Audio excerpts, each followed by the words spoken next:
नमस्कार दोस्तों, स्वागत है आज की इस वीडियो में। दोस्तों आज की इस वीडियो में बात करें जो मजिस्ट्रेट होता है उसके पावर क्या होते हैं और नए कानून के तहत मजिस्ट्रेट को क्या क्या पावर दिए गए हैं। तो दोस्तों आज की इस वीडियो में हम इसी टॉपिक पर बात करेंगे और साथ में जानेंगे कि जो नया कानून है, क्योंकि नए कानून के बारे में लोगों को नहीं पता है, तो हम जानेंगे कि मजिस्ट्रेट को किस सेक्शन के तहत, किस प्रावधान के तहत पावर दिया गया है और कौन कौन से प्रावधान के तहत उसको अधिकार दिए, कौन कौन सा कार्य कर सकता है, सबके बारे में बात करेंगे। बस वीडियो के लास्ट तक बने रहिएगा। आगे बढ़ने से पहले आप लोगों को बताना चाहूँगा, अगर आप इस चैनल पर पहली बार आए हैं और अगर आप चाहते हैं जो लीगल टॉपिक वीडियोज़ होता है, जो हमारे कानून से संबंधित कानूनी मुद्दों से संबंधित जो वीडियो होता है, अगर वो आप देखने के शौकीन हैं तो बिल्कुल सही जगह पे आए हैं। बस करना क्या है, चैनल को सब्सक्राइब करना है। तो दोस्तों वीडियो शुरू करते हैं। मजिस्ट्रेट की शक्तियाँ या मजिस्ट्रेट के पास जैसे जो हाथों का निशान लेने का जो अधिकार होता है या आवाज़ रिकॉर्ड करके उसको लेबोरेटरी में भेजने का जो अधिकार होता है, इन सब के बारे में बात करेंगे। तो दोस्तों वीडियो शुरू करते हैं। तो जो नया कानून है भारतीय नागरिक सुरक्षा संहिता 2023, इसको लागू किया गया था 2024 यानी 1 जुलाई 2024 को, लेकिन इसको ड्राफ्ट किया गया था, इसको मंजूरी मिल गई थी 2023 में। तो इसको कुछ लोग कन्फ्यूज़न होती है, तो एक चीज़ कन्फ्यूज़न मैं दूर कर दूं, इसको जो मंजूरी मिली थी वो 1 जुलाई 2024 में, चूँकि उससे पहले इसको ट्रायल दिया गया था। ट्रायल 6 महीने के लिए ट्रायल किया गया था, क्योंकि नया कानून था। तो क्या इस कानून का रिजल्ट क्या होगा, इन सब चीज़ों को ध्यान में रखते इसको ट्रायल पे चलाया गया था। तो आइए जानते हैं क्या एक्चुअल में क्या अधिकार दिए गए हैं, पूरा प्रावधान के बारे में पढ़ते हैं। देखिए, कोई भी जो अपराध होता है, जो अपराध होता है, उसकी जांच जो करते हैं, जो इन्वेस्टिगेशन होता है, उसमें साक्ष्य जो एविडेंस होता है उसकी बहुत महत्वपूर्ण भूमिका होती है। किसी को सज़ा भी दिलाना है या जब इन्वेस्टिगेशन करते हैं तो साक्ष्य को यानी जो एविडेंस होता है उसको इकट्ठा करने के लिए देते हैं। अब वो एविडेंस किसी भी तरह का हो सकता है, जैसे व्यक्ति की आवाज़ हो गई, उसके जैसे कि अगर किसी का क्या कहते हैं CDR निकाला गया, किसी का कॉल रिकॉर्डिंग निकाला गया, अगर कोई कॉन्जुगल ऑफेंस हुआ है तो वहाँ पे आवाज़ मैच करना, लेबोरेटरी में भेज के टेस्ट करना, यानी जिस व्यक्ति को पकड़ा गया है वो और जो जिसका रिकॉर्डिंग है, दोनों को मैच करना। अगर दोनों आपस में मैच करते हैं तभी तो सिद्ध हो पाएगा, प्रूफ हो पाएगा कि हाँ इस व्यक्ति ने ही क्राइम किया। प्लस उसके फिंगरप्रिंट होते हैं। तो फिंगरप्रिंट एक तो जो क्राइम सीन पे मिला एक वो होता है, दूसरा जो होता है जिसको पकड़ा गया जो आरोपी है उसका फिंगरप्रिंट लेना। तो ये मजिस्ट्रेट का आदेश के अनुसार से ही ये सारी चीज़ें होती है। तो आगे बढ़ते हैं। तो इस प्रकार से जो वैज्ञानिक तरीका, जो फॉरेंसिक मेथड होता है, उपयोग किया जाता है इसमें उस चीज़ को जांचने के लिए। देखिए, इसमें सिग्नेचर भी हो सकता है, फिंगरप्रिंट हो सकता है, और इसमें जो होता है जो इसको शामिल किया गया है। ठीक है, आप लोगों को मैं बता चुका हूँ जो भारतीय नागरिक सुरक्षा संहिता की धारा 349 है, इसमें जो प्रथम श्रेणी का मजिस्ट्रेट होता है, ठीक है, उसको अधिकार दिया गया कि किसी भी व्यक्ति से जिसमें अभियुक्त यानी जो अक्यूज के रूप में, आरोपी के रूप में शामिल किया गया है, उसके हस्ताक्षर, उसके उंगलियों के निशान, ठीक है, उसके आवाज़ के जो आवाज़ रिकॉर्डिंग होता है उसको ले सकता है और उसको पावर दिया गया है और उसको जांचने के लिए लेबोरेटरी में भेज सकता है। ये अधिकार भारतीय नागरिक सुरक्षा संहिता की धारा 349 के तहत दिया गया है। और आगे जानेंगे और क्या क्या अधिकार दिया गया है। यदि जांच या कानूनी कार्रवाई लीगल प्रोसीडिंग के लिए आवश्यक हो, तो ध्यान रहे ये जो लिया जाएगा वो लीगल प्रोसीडिंग के लिए आवश्यक होगा, तभी ऐसा, मतलब एक कंडीशन है तो दिया जा सकता है। दोस्तों जो इसमें कुछ और जैसे जो लीगल इंटरप्रिटेशन होता है, न्यायिक फैसले होते हैं, जुडिशियल डिसीजन होता है, ठीक है, जैसे उदाहरण, ठीक है। तो इन सब चीज़ों के बारे में साथ साथ में थोड़ा जानते हैं कि जो कि आपसे लोगों को बताना चाहूँगा, जो क्रिमिनल प्रोसीजर कोड 1973 था वो कुछ और था, तो उसमें बदला हुआ नया कानून आया, यानी भारतीय नागरिक सुरक्षा संहिता आया है। CRPC को रिप्लेस किया गया है BNSS 2023 से। तो आइए जानते हैं इसका क्षेत्राधिकार, जो 349 जो सेक्शन है ऑफ भारतीय नागरिक सुरक्षा संहिता, धारा 349 के अनुसार मजिस्ट्रेट को किसी भी व्यक्ति को उनके हस्ताक्षर, हस्तलिपि यानी कि उसके फिंगरप्रिंट, आवाज या उंगलियों के निशान देने के लिए आदेश देने की शक्ति दी गई है, बशर्ते कि यह जांच कानूनी प्रक्रिया में सहायक होना चाहिए। इस चीज को एक बार दोबारा रिपीट करना, तो सहायक होना चाहिए। ठीक है। मुख्य प्रावधान क्या है, की प्रोविजन क्या है, मजिस्ट्रेट की शक्तियां, पावर ऑफ मजिस्ट्रेट। प्रथम श्रेणी के जो मजिस्ट्रेट होते हैं किसी भी व्यक्ति को वैज्ञानिक साक्ष्य देने के लिए आदेश दे सकते हैं यदि वह उसे आवश्यक, जरूरी समझे, आवश्यक समझे तो। दूसरी जो महत्वपूर्ण बात है वो यह है कि किसी भी व्यक्ति पर लागू हो सकता है यह नियम, यह प्रावधान किसी व्यक्ति पर लागू हो सकता है। तो यह प्रावधान अभियुक्त यानी जो अक्यूज होता है, जो आरोपी होता है, या अन्य व्यक्तियों पर भी लागू, दोनों पर लागू हो सकता है, जिससे यह पता चले कि जो इन्वेस्टिगेशन में सहायक होगा या केस प्रोसीडिंग, जो कानूनी जो लीगल प्रोसीडिंग होती है उसमें सहायक होगा, तो मजिस्ट्रेट ऑर्डर कर सकता है।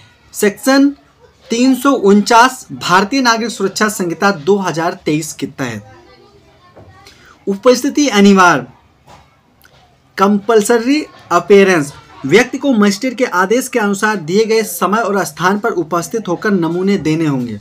मजिस्ट्रेट ने ऑर्डर कर दिया कि आपको फलानी डेट पर जाकर आपको अपने हस्ताक्षर ये सारी चीजें देने होंगे, तो वह व्यक्ति मना नहीं कर सकता है। पहले गिरफ्तारी आवश्यक, ठीक है। सामान्यतः जो मजिस्ट्रेट तभी आदेश दे सकता है जब व्यक्ति को किसी जांच में पहले कभी गिरफ्तार किया गया हो। पहले अगर गिरफ्तारी आवश्यक है तो अगर सब मजिस्ट्रेट तभी आदेश दे सकता है जब व्यक्ति को किसी जांच में पहले कभी गिरफ्तार किया गया हो। गिरफ्तारी के बिना आदेश, ऑर्डर विदाउट अरेस्ट, यदि मजिस्ट्रेट उचित कारण दर्ज करता है तो वह बिना गिरफ्तारी के भी व्यक्ति को नमूना देने का आदेश दे सकता है। यानी किसी व्यक्ति को, ऐसे व्यक्ति को भी ऑर्डर कर सकता है जो जुडिशियल कस्टडी में हो, और ऐसे व्यक्ति को भी आदेश कर सकता है जो जुडिशियल कस्टडी में नहीं हो कि आप जाकर अपना नमूना, मतलब अपने फिंगरप्रिंट, अपने वॉइस रिकॉर्डिंग करवा सकते हैं, सिग्नेचर दे सकते हैं, ताकि इन्वेस्टिगेशन में अगर वो सहायक है, आवश्यक है तो आदेश दिया जा सकता है। यह प्रावधान न्यायिक प्रक्रिया यानी जो जुडिशियल प्रोसीडिंग होता है, प्रोसेस होता है को, ठीक है, वैज्ञानिक साक्ष्यों के आधार पर मजबूत करता है कि यह सुनिश्चित करता है कि किसी व्यक्ति को अनावश्यक रूप से परेशान न किया जाए। यानी मजिस्ट्रेट इस चीज़ को भी ध्यान रखेंगे, जो लीगल प्रोसीडिंग होती है, जुडिशियल प्रोसीडिंग होता है, उसमें ये चीज़ बहुत महत्वपूर्ण चीज़ है कि किसी भी व्यक्ति को बिना वजह के परेशान ना किया जाए, अनावश्यक परेशान ना किया जाए, क्योंकि ऐसे बहुत सारी चीज़ें होती हैं। मतलब इसमें साथ में एक चीज़ कहा गया है कि जो आवश्यक हो तो आदेश दे सकता है, अन्यथा जरूरत नहीं है। सीआरपीसी की धारा 1973 की धारा 311A और बीएनएस की धारा 349 के बीच अंतर कुछ जानते हैं, क्या डिफरेंस है? तो देखिए, आप लोगों को बताना चाहूँगा, जो भारतीय नागरिक सुरक्षा संहिता है 2023 लागू होने से पहले सीआरपीसी 1973 की धारा 311A में अभियुक्त के हस्ताक्षर और हस्तलिपि के नमूने लेने का प्रावधान था, लेकिन बीएनएस 2023 की धारा 349 में इसे और विस्तारित कर दिया गया, यानी कि इसको और थोड़ा बेहतर ढंग से क्या नाम है, ड्राफ्ट किया गया है। पहले इसको सीआरपीसी की धारा 311A के तहत प्रावधान में आता था, जिसमें फिंगरप्रिंट लेने के लिए, वॉइस रिकॉर्ड, वॉइस सैंपल देने के लिए, सिग्नेचर देने के लिए मजिस्ट्रेट जो था वो ऑर्डर, फर्स्ट क्लास जो मजिस्ट्रेट होता है वो ऑर्डर कर सकता है।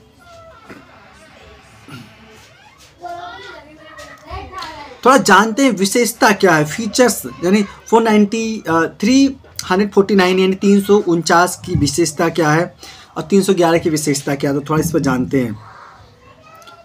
जो 349 है ना, वो किसी भी व्यक्ति पर लागू हो सकता है, अभियुक्त भी शामिल, केवल अभियुक्त, मतलब एक जो आरोपी है उसके ऊपर तो लागू होगा, किसी अन्य व्यक्ति को भी के ऊपर भी लागू हो सकता है। अगर मजिस्ट्रेट समझे कि हाँ, इस व्यक्ति का सैंपल इस केस के लिए, इन्वेस्टिगेशन के लिए, जुडिशियल प्रोसीडिंग के लिए बहुत आवश्यक है, तो उसको भी आदेश दे सकता है। कौन कौन से नमूने लिए जा सकते हैं? हस्ताक्षर, हस्तलिपि यानी फिंगरप्रिंट के निशान जो होते हैं, आवाज़, उंगलियों के निशान, केवल हस्ताक्षर और हस्तलिपि दोनों लिए जा सकते हैं। गिरफ्तारी की शर्तें समानता आवश्यक, लेकिन मजिस्ट्रेट कारण दर्ज कर बिना गिरफ्तारी के भी आदेश दे सकता है कि गिरफ्तारी की कोई विशेष शर्त नहीं थी। किसी व्यक्ति को इसमें गिरफ्तारी की कोई वो शर्तें नहीं है कि पहले गिरफ्तार करेंगे उसके बाद में उस व्यक्ति के हाथों के सैंपल लिए जाएंगे या जो भी वॉइस के सैंपल लिए जाएंगे या सिग्नेचर के सैंपल लिए जाएंगे। उसको बिना गिरफ्तार किए हुए भी आदेश दिया जा सकता है।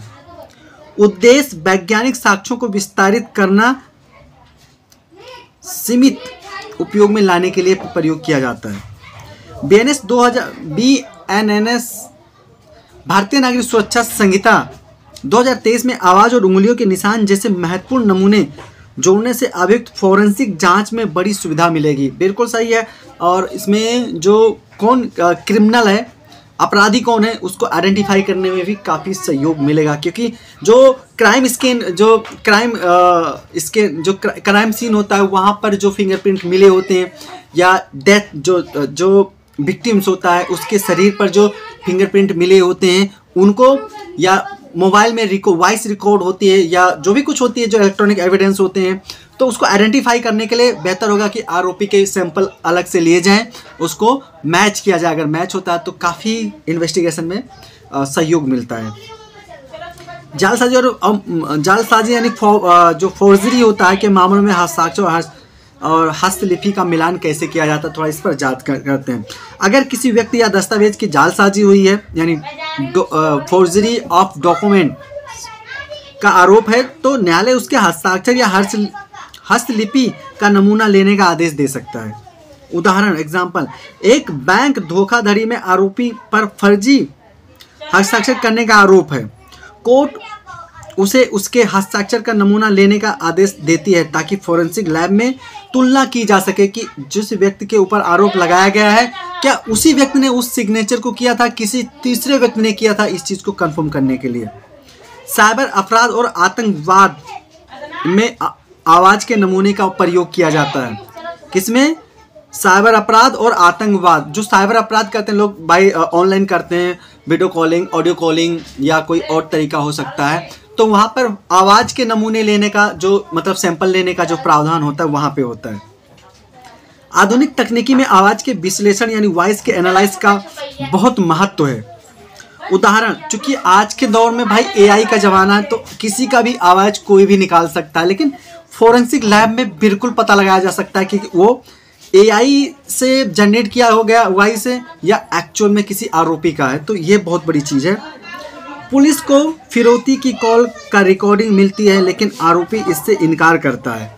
समझने वाली बात है, कोई फिरौती के लिए धमकाता है तो अगर किसी को फ़ोन करेगा तो वहाँ पे वॉइस ही मिलेगा, लेकिन आरोपी इसे इनकार कर देता है कि भाई मैं तो था ही नहीं।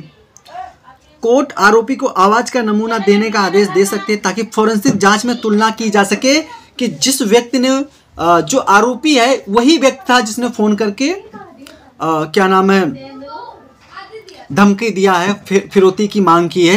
तो एक बहुत बड़ी चीज़ है, क्योंकि हो सकता है कि पुलिस किसी गलत आदमी को पकड़ के लाई हो तो वहाँ पे भी अगर ये आइडेंटिफाई किया जाएगा, दोनों वॉइस को मैच किया जाएगा। अगर दोनों है तो आरोपी अगर कभी कभी नहीं मैच करता है तो इसमें जो निर्दोष लोग होते हैं, वो इनोसेंट लोग होते हैं, वो बच जाएंगे, वो सज़ा नहीं भुगतेंगे। चोरी और हत्या मामलों में उंगलियों के निशान का मिलान होता है। सारा ये हम क्लासिफिकेशन कर रहे हैं, मतलब इसको पार्टीशन कर रहे हैं किस जगह किस चीज़ का उपयोग होता है। चोरी और हत्या मामलों में उंगलियों के निशान का मिलान जरूरी होता है। जैसे अगर किसी अपराध स्थल पर उंगलियों के निशान फिंगरप्रिंट्स पाए जाते हैं तो जांच एजेंसी, जैसे मैं आप लोगों को शॉर्ट में आगे बता चुका हूं लेकिन अब विस्तार से भी समझ लीजिए, आरोपी से मिलान किए जाते हैं। जांच एजेंसी क्या करते हैं? आरोपी के निशान से फिंगरप्रिंट से मिलान करते हैं। उदाहरण के लिए पुलिस को एक लूट की जगह से संदिग्ध उंगलियों के निशान मिलते हैं। कोर्ट आरोपी को उंगलियों के निशान का नमूना देने का आदेश दे सकता है ताकि आइडेंटिफाई किया जा सके कि जिस व्यक्ति ने वहाँ पर चोरी किया है या क्राइम को अंजाम दिया, जिस व्यक्ति को पकड़ा गया, दोनों सेम है या अलग अलग हैं। न्यायिक व्याख्या ने जो जुडिशियल इंटरप्रिटेशन है उसके बारे में थोड़ा बात करते हैं। भारतीय न्यायालय ने कई मामलों में स्पष्ट किया कि हस्ताक्षर, हस्तलिपि यानी फिंगरप्रिंट और आवाज़ के नमूने लेने का आदेश संविधान के तहत स्व अपराधीकरण सेल्फ इनक्रिमिनेशन के अधिकार क्षेत्र आर्टिकल 20(3) सब आर्टिकल 3 का उल्लंघन नहीं करता है। आप कुछ जजमेंट जान लेते हैं जिसमें गाइडलाइन बनाई गई थी कि जो भी फिंगरप्रिंट ये सारी चीज़ें लिया जाएगा तो कैसे काम होगा सारी चीज़ें। State of Uttar Pradesh versus Ram Babu Mishra 1980 में एक जजमेंट है जिसमें सुप्रीम कोर्ट ने माना था कि हस्ताक्षर और हस्तलिपि नमूने तभी लिए जा सकते हैं जब कानून के में विशेष प्रावधान हो। समझ गए, इसमें एक गाइडलाइन बनाई थी। तो जब मजिस्ट्रेट ऑर्डर करेगा नमूने लेने के लिए, मतलब हस्ताक्षर, फिंगरप्रिंट, वॉइस सैंपल, तो इन जजमेंट का भी ध्यान रखना होगा। जो सुप्रीम कोर्ट द्वारा गाइडलाइन बनाए गए थे, इन गाइडलाइन को फॉलो करते हुए आदेश देना होगा। एक जजमेंट और है, इसको देखते हैं। Ritesh Sinha versus state of Uttar Pradesh 2019 का जजमेंट है। कोर्ट ने फैसला दिया कि आवाज का नमूना आत्म अपराधीकरण, सेल्फ इनक्रिमिनेशन के अधिकार के दायरे में नहीं आता, क्योंकि यह केवल यह भौतिक साक्ष्य यानी फिजिकल एविडेंस है। देखिए, अब इसकी कुछ सीमाएं हैं। जैसे जो 349 है, भारतीय नागरिक सुरक्षा संहिता की धारा 349 है, इसकी कुछ सीमाएं हैं, बाउंड्री है, बैरियर है। वो क्या है? हालांकि यह प्रावधान जांच के लिए अत्यंत आवश्यक है, लेकिन इसका दुरुपयोग ना हो इसलिए कुछ सुरक्षा उपाय, सेफ गार्ड भी जोड़े गए हैं। जैसे मजिस्ट्रेट द्वारा नियंत्रण, जुडिशियल ओवरसाइट, केवल प्रथम श्रेणी मजिस्ट्रेट ही यह आदेश जारी कर सकता है। एक सबसे महत्वपूर्ण चीज है, यह आदेश केवल प्रथम श्रेणी का जो मजिस्ट्रेट होता है वही दे सकता है। सेकंड श्रेणी के जो मजिस्ट्रेट होते हैं, सेकंड क्लास, वो नहीं दे सकते हैं। बिना गिरफ्तारी आदेश देने के लिए कारण दर्ज करना अनिवार्य होगा। अगर किसी व्यक्ति को बिना गिरफ्तार किए हुए उसका सैंपल लेने के लिए कारण, आखिर क्यों उसको गिरफ्तार नहीं किया गया, केवल सैंपल लेने के लिए कहा गया है, तो इस चीज का कारण जो होगा वो दर्ज करना होगा। यानी written justification for non arrest orders, अनावश्यक उत्पीड़न पर रोक, प्रिवेंशन ऑफ हैरेसमेंट, किसी भी व्यक्ति को गैर अनावश्यक रूप से या गैर आवश्यक रूप से परेशान नहीं किया जा सकता। ये बात बिल्कुल आप जानकर बैठ लीजिए। तो अगर आपके ऊपर क्राइम करने का आरोप लगा है तो बिल्कुल मत डरिए, क्योंकि अभी आपका क्राइम प्रूफ नहीं हुआ, आप अभी इनोसेंट हैं जब तक कोर्ट द्वारा आपको निर्दोष साबित नहीं किया जाता, क्योंकि जब तक इन्वेस्टिगेशन चल रहा है तब तक आप केवल आरोपी हैं। तो सैंपल देने में बिल्कुल मत घबराइए। जो भी आपके फिंगरप्रिंट्स हैं, जो भी सिग्नेचर हैं, जो वॉइस सैंपल है, बिल्कुल दीजिए। अपराध 400 धारा 349 भारतीय नागरिक सुरक्षा संहिता 2023 आपराधिक जांच में एक महत्वपूर्ण प्रावधान है जो वैज्ञानिक साक्ष्य यानी जो फॉरेंसिक एविडेंस को बढ़ावा देता है और सीआरपीसी 1973 की धारा 311A से अधिक व्यापक है। इसको थोड़ा और विस्तृत रूप से बनाया गया है, इसका विस्तार बहुत ज़्यादा है और आधुनिक जांच पद्धति के अनुरूप है। हालांकि इसके दुरुपयोग को रोकने के लिए न्यायिक निगरानी यानी जुडिशियल ओवरसाइट और उचित प्रक्रियाओं का पालन आवश्यक है। मतलब इसको कंट्रोल पावर तो दिया गया है, साथ में इसका विस्तार भी बहुत ज़्यादा किया गया है, लेकिन साथ में इसमें कुछ बाउंड्री भी बनाई गई ताकि इसका मिसयूज ना होने पाए। तो काफ़ी अच्छी चीज़ है। एक चीज़ आप समझ गए, जो सैंपल कलेक्ट करने का जो आदेश दे सकता है, जो भारतीय नागरिक सुरक्षा संहिता की धारा 349 में कानून प्रावधान दिया गया है, केवल प्रथम श्रेणी का जो मजिस्ट्रेट होगा वही आदेश दे सकता है, अदरवाइज कोई नहीं दे सकता। तो ये बहुत महत्वपूर्ण चीज़ है। इसमें साथ में बाउंड्री भी बनाई गई है, जैसे कि मैं आप लोगों को समझा चुका हूँ। आशा करता हूँ आज के इस सेशन में, इस महत्वपूर्ण वीडियो में आप लोगों को बहुत कुछ सीखने के लिए मिला होगा नए कानून से संबंधित। फिर मिलता हूँ एक नई वीडियो में, एक नए टॉपिक पर डिस्कस करेंगे। अगर आपका कोई सवाल है तो कमेंट बॉक्स में अभी कमेंट कीजिए, मुझे आप सभी लोगों के कमेंट का इंतजार रहेगा। बहुत बहुत धन्यवाद।